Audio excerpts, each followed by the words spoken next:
last time I did this, it was with ChatGPT. Since then, Deepseek has gained a lot of popularity for supposedly being better than it. So I'm going to put it through the same test I did with ChatGPT and see if it makes it any better.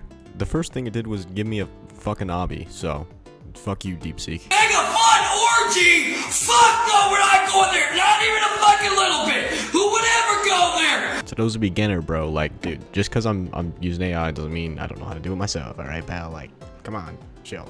First thing I noticed is that Deepseek gives you a rundown of its thought process before giving you a response to your actual question, which is pretty neat, honestly. It gives you a lot of cool insights into what it's doing. It gave me a massive list of stuff to do, bro, like a lot of things, so I told it to just focus on one thing and then we'll move on to the rest of the stuff. I latched onto its idea of procedural generation and decided to run with that and make a roguelike. So the basis of this will be essentially a roguelike game that will generate new dungeon rooms as you walk through doors. Dungeon? Fuck no, we're not going to the dungeon! Fuck that place! So of course I had to open up Studio and get this started. I started off by designing a few different rooms that we can generate later on. For script time, and it wants me to use a module script for this, which now I gotta explain a third script type, okay. So in the last video I mentioned local scripts which run on the computer specifically, and server scripts which run on the server. But there's also module scripts which work as kind of puzzle pieces. Only a part of them we run at one time and they have to be activated by another script. I've never used them before because, I mean, it's a little easier to just use server scripts and store everything as values on the server, rather than using a module script to run functions. Deepseek, however, thought it'd be easier to use a module script. Another thing Deepseek has done so far that's better than ChatGPT is that it will give me accurate descriptions of where everything needs to be placed for the game to run properly, which ChatGPT never did, which made the setup kind of confusing when I'm trying to use their scripts. And after a lot of banging my head against my computer, we finally got generated rooms. And of course we got to the final room where it just ends, so we'll have to change that a little bit. Of course we got everything set up on this website, so everything's a little easier. The next step is of course adding weapons for any decent roguelike. And instead of designing these myself, I'm going to use Roblox toolbox items that are free, because you saw what happened when I designed them last time. They were shit, so we're going to use these instead. Deepseek picked the weapons, except for the stick. I picked that one. It decided it wanted a poison dagger, a hammer, and a lightning katana, or whatever it called it. I don't remember.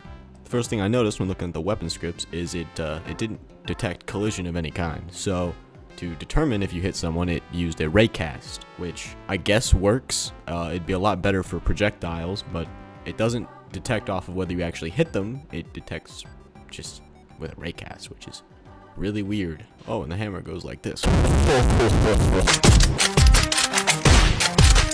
Needless to say, this might be the best weapon I've ever seen, if I'm gonna be honest. And here's where we run into the first major issue of doing this with Deepseek.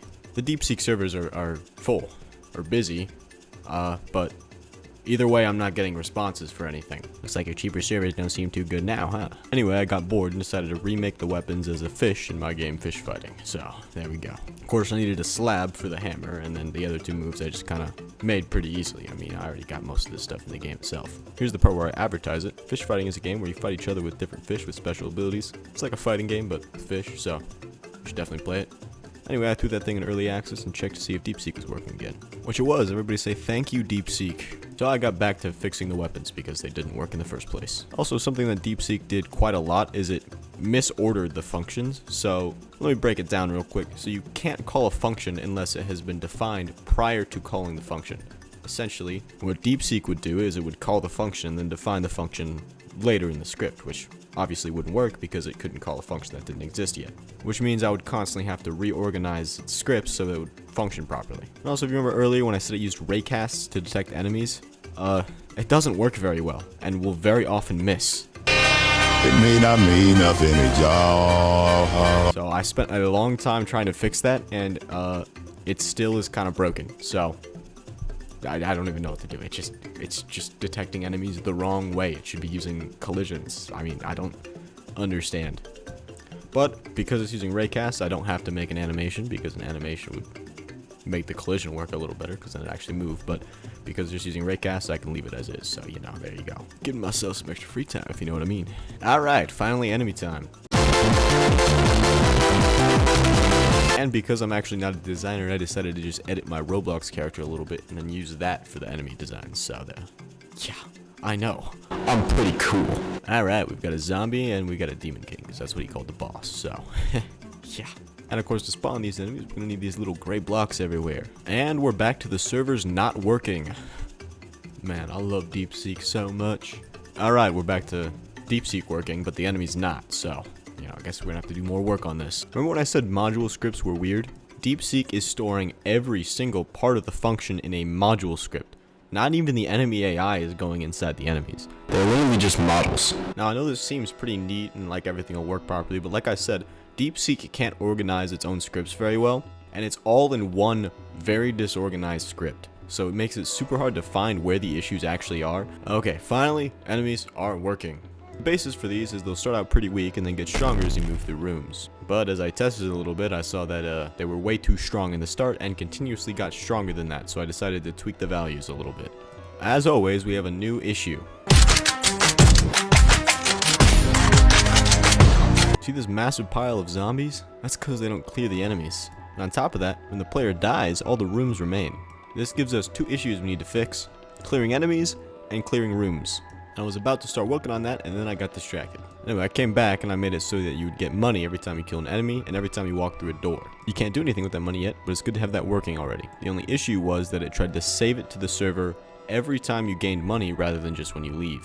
Now this sounds like it makes a lot of sense, except that the Roblox servers don't like it when you do that, and they will shut it off and make it stop working.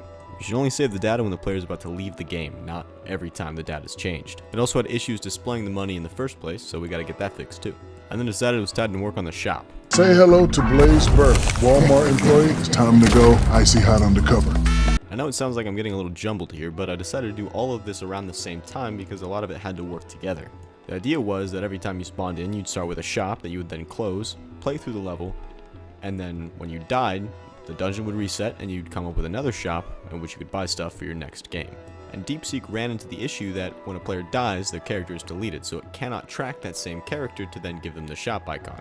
To fix this, I made it so that every time the player spawns, a shop icon pops up that they then close. I want you to remember that the Deepseek servers are often busy, meaning I have to wait 5 to 10 minutes between some of these responses sometimes, meaning it takes a lot of time to get a new function in to make it work. And of course, the issue came up that it didn't clear the enemies after the dungeon reset. It cleared the dead ones after they died, but not the living ones. So when you then loaded into a new game, the living ones would come out of the door and just attack you, which of course doesn't make any sense. But because I'm crazy, we got that fixed pretty easily. And now it's time to make some loot boxes. Oh yeah, man. Remember way at the beginning when I said I made a few different types of rooms? That's where this is gonna come in. So currently we have the enemy rooms, empty rooms, loot box rooms, and then the boss room at the very end. Currently 3 of those 4 rooms work, specifically the enemy, empty, and boss rooms. So now we just need to make a loot box that you can open and get weapons and money from. You ready to see my crazy modeling skills? Ooh. Might be the best loot box I've ever seen, I'm gonna be honest. Anyway, after grabbing a free sound effect, it works just fine. I made it so you can either get money, health, nothing, or one of the 3 weapons that aren't the base weapon, with the hammer being the rarest because it's way better than the rest of them, I'm gonna be honest. Anyway, somehow at this point, the boss room stopped working, so I had to go back and find out why that happened. But we got that working now. Last thing I did was raise the level caps on the things Deepseek made, which is health and damage. And now we have a game that functions relatively well. And by relatively, I mean not really. And of course, just like the last one, I'll be uploading this thing to Roblox too, and you can play it if you would like. Link will be down in the description. You can also play fish fighting. You should definitely play it. So, link in the description. And the conclusion here is that Deepseek is, well, it's about the same as ChatGPT, I'm gonna be honest. Yeah, the only real difference was that I got to see what Deepseek was thinking before it gave me shitty responses and scripts. With ChatGPT, I was just blind until I saw how bad it was.